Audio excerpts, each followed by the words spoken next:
Hello World. Comme on le dit souvent, tout commence quelque part. Et aujourd'hui, j'ai décidé de lancer cette chaîne YouTube. C'est quelque chose que je voulais faire depuis longtemps. Et je me suis dit qu'il fallait simplement commencer de la manière la plus simple possible, comme on le dit, à main levée.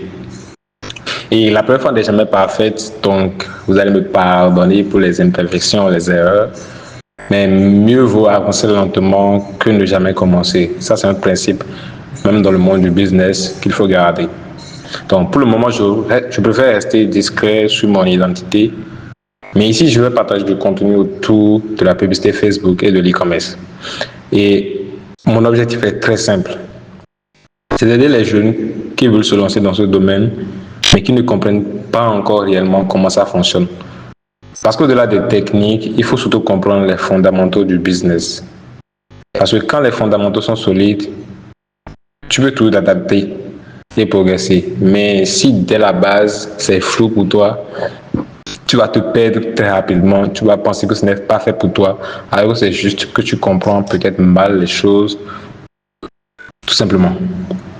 Donc aujourd'hui, je vais parler d'un concept très important en Facebook Ads, notamment dans le domaine de l'e-commerce.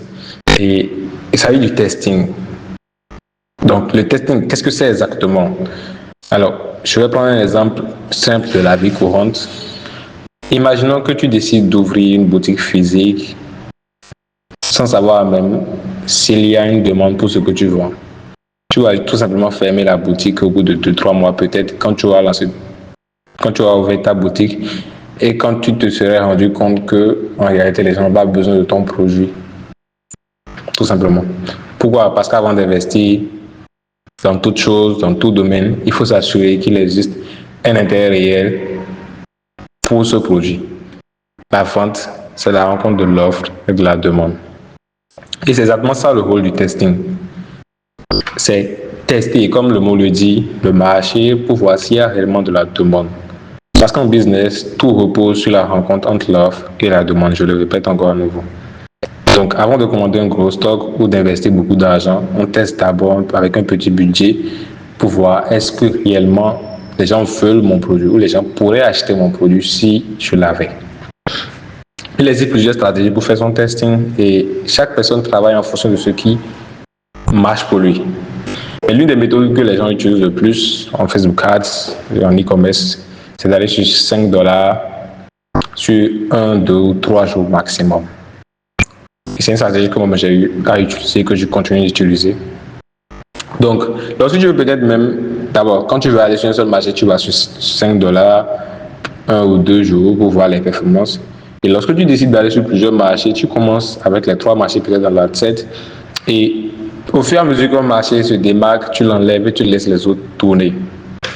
Et le processus peut prendre plusieurs jours. Et le plus important, c'est de prendre la meilleure décision, de ne pas laisser les émotions guider tes analyses. Mais globalement, c'est comme ça que fonctionne le testing.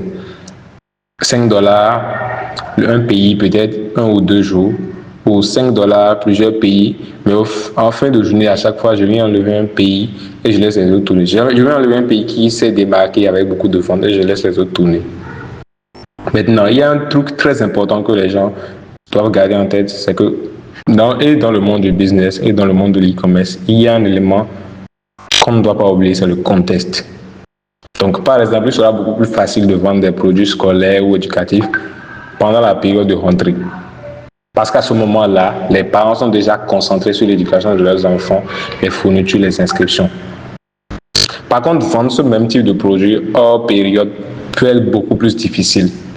Donc, avant même de lancer une pub, il faut analyser le contexte. Parce que le contexte influence énormément les résultats.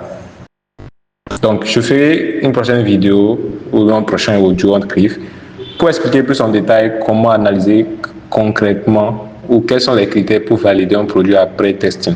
Donc, je vais aborder l'analyse et les critères pour valider un produit après testing en e-commerce Afrique. En tout cas, je vais m'arrêter ici pour cette première vidéo.